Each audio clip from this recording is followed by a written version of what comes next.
Takkan lari gunungku kejar. Itu biasanya ucapan yang sering banget didengar kalau kamu mendaki gunung bersama dengan pendaki yang lain. Ya memang sih, kalau kamu lari untuk mencapai puncak gunung, keadaannya akan tetap berada di sana. Ya, keadaan yang membuat kamu lari meraih puncak gunung karena jaraknya yang terkesan dekat. Namun kalau dilalui dengan berjalan kaki, cukup jauh loh. Ucapan tersebut gak salah juga sih. Tapi percaya atau tidak, kalau sebenarnya gunung itu juga berjalan layaknya awan loh. Kalau gak percaya, nih biar Makara kasih tahu.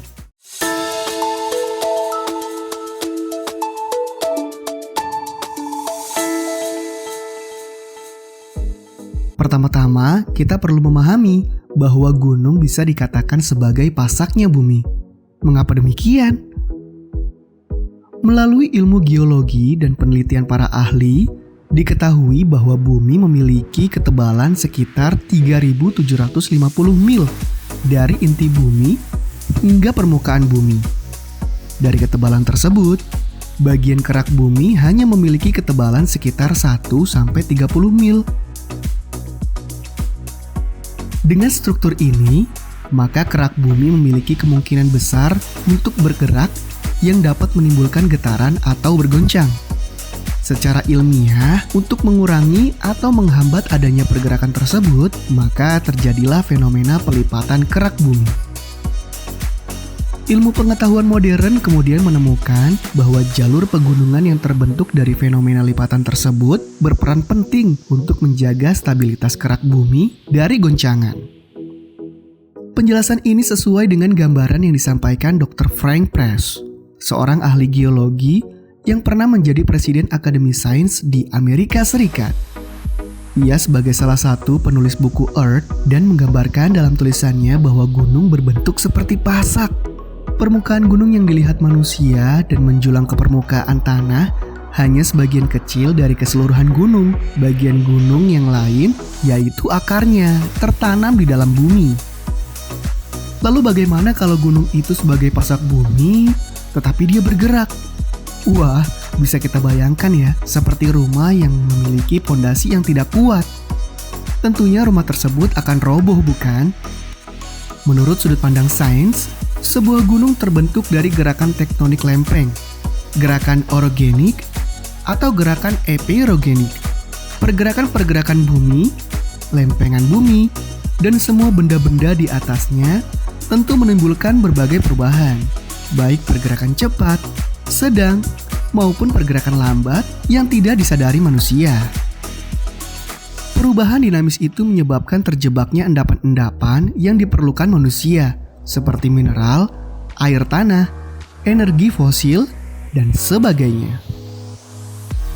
Perubahan juga dapat menimbulkan gempa, gelombang tsunami, hilangnya daratan dari pandangan mata, atau munculnya gunung-gunung baru seperti yang terjadi pada Gunung Anak Rakatau di Selat Sunda. Gerakan gunung-gunung ini disebabkan oleh gerakan kerak bumi tempat mereka berada. Kerak bumi ini seperti mengapung di atas lapisan magma yang lebih rapat.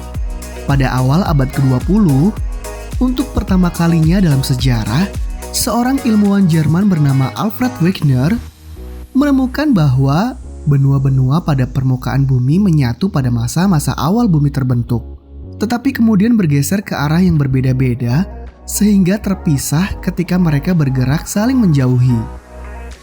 Benua-benua yang terbentuk menyusul terbelahnya Pangea telah bergerak pada permukaan bumi secara terus-menerus sejauh beberapa sentimeter per tahunnya. Peristiwa ini juga menyebabkan perubahan perbandingan luas antara wilayah daratan dan lautan di bumi. Oke, sekarang kita berbicara tentang kerak bumi ya.